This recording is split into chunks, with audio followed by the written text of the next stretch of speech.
नमस्कार दोस्तों, आप सभी लोगों का आपके अपने YouTube channel science with education पर बहुत बहुत स्वागत और अभिनंदन करता हूं। आशा करते हैं आप सभी लोग स्वस्थ होंगे, मस्त होंगे और अपनी तैयारी को बहुत अच्छी तरीके से कर रहे होंगे।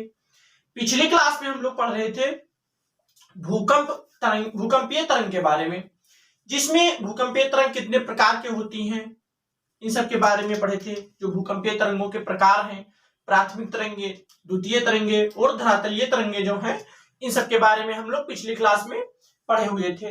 आज की क्लास में हम लोग पढ़ेंगे भूकंपीय तीव्रता के बारे में, कि भूकंपीय तीव्रता क्या होती है, इसके बारे में आज हम लोग जानेंगे। तो बिना किसी देरी के सबसे पहले हेडिंग डालिएगा, भूकंपीय तीव्रता। भूकंपीय तीव्रता। अब भूकंपीय तीव्रता क्या होती है, सबसे पहले जानिएगा और समझिएगा बहुत ध्यान से कि जो भूकंपीय तीव्रता होती है वो तरंग की तीव्रता पर निर्भर करती है। जो तरंग की तीव्रता होती है उस पर निर्भर होती है भूकंपीय तीव्रता। इसमें नोट करिएगा पहला पॉइंट कि जो भूकंपीय तीव्रता होती है, भूकंपीय तीव्रता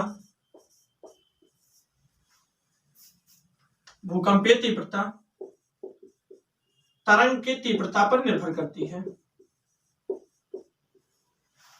तरंग की तीव्रता पर निर्भर करती है। और नेक्स्ट पॉइंट लिखिएगा कि जो भूकंपीय तीव्रता का मतलब मापन होता है उसको सिस्मोग्राफ से मापा जाता है, कि भूकंप कितने तेज से आया। जो इसकी तीव्रता का मापन होता है वो सिस्मोग्राफ होता है। तो भूकंप की जो तीव्रता होती है उसको सिस्मोग्राफ से मापा जाता है। तो नेक्स्ट पॉइंट लिखिएगा, भूकंपीय तीव्रता को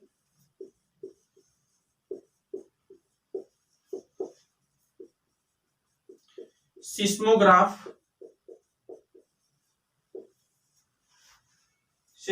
से मापा जाता है।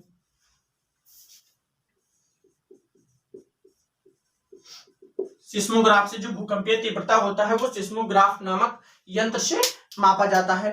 और जो सिस्मोग्राफ होता है, मतलब जो भूकंपीय तीव्रता का मापन होता है, सिस्मोग्राफ जो होता है, इसमें रिक्टर पैमाना लगा होता है। इसमें लिखिएगा कि जो सिस्मोग्राफ होता है, सिस्मोग्राफ में रिक्टर पैमाना लगा होता है।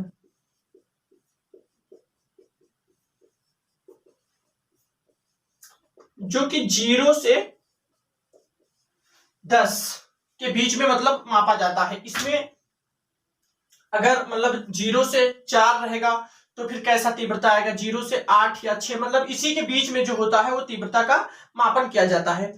तो इसको जो 0 से 10 तीव्रता होता है इसी में इसका मापन किया जाता है।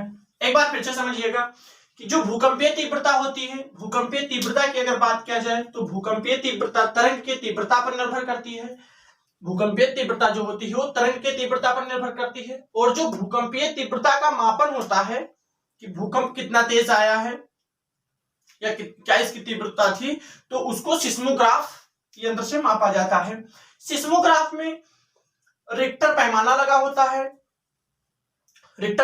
होता है, जो कि इसके तीव्रता का मापन करता है।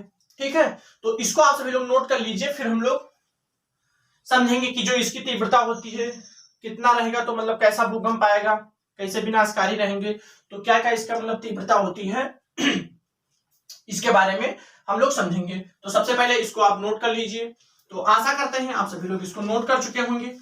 अब यहां से समझिएगा कि जो भूकंपीय तरंग की मतलब भूकंपीय जो तीव्रता होती है, इसका अगर सिस्मोग्राफ में जो रिक्टर पैमाना लगा होता है इसमें अगर 0 से 4 तक रहेगा या 4 से कम रहेगा, तो अगर 4 से कम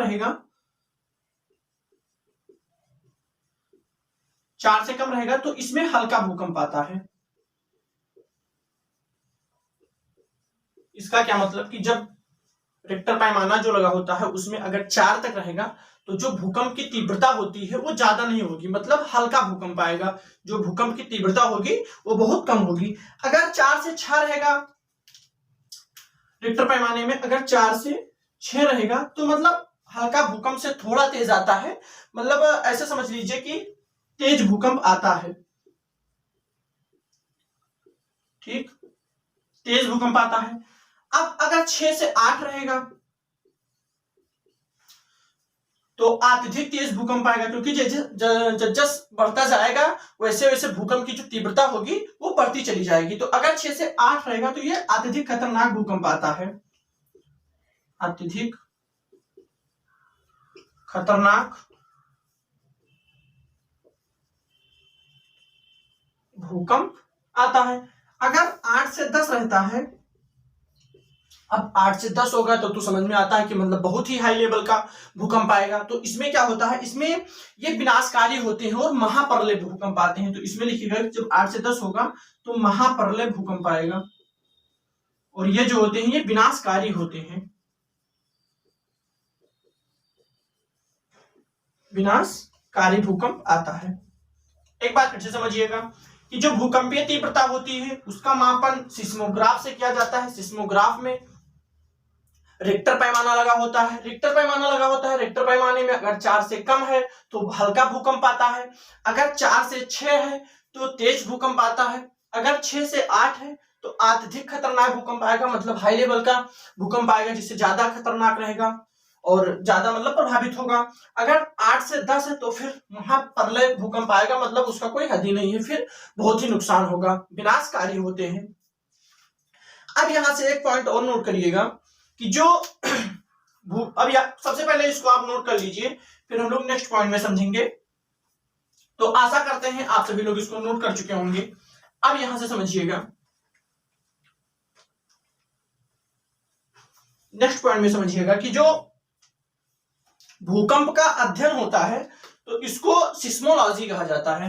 नेक्स्ट पॉइंट में लिखिएगा, भूकंप के अध्ययन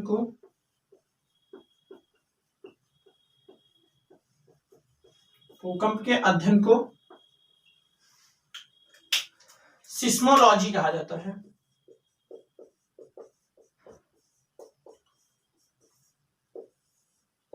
सिस्मोलॉजी कहा जाता है।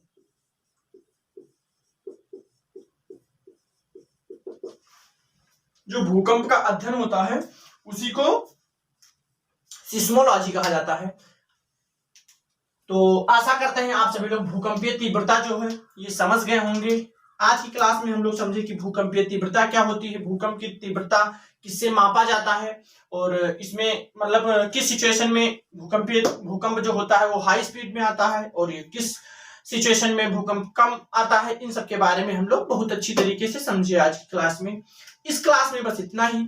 अगली क्लास में हम लोग पढ़ेंगे कॉन्टिनेंट के बारे में, जो महाद्वीप है हमारे, तो इन सब के बारे में हम लोग अगली क्लास में पढ़ेंगे। तो इस क्लास में बस इतना ही।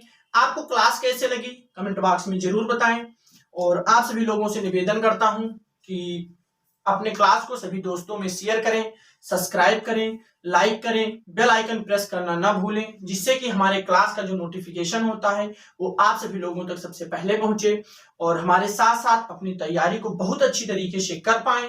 तो मिलते हैं अगली क्लास में एक नए उत्साह और नए जोश के साथ। तब तक के लिए जय हिंद, जय भारत।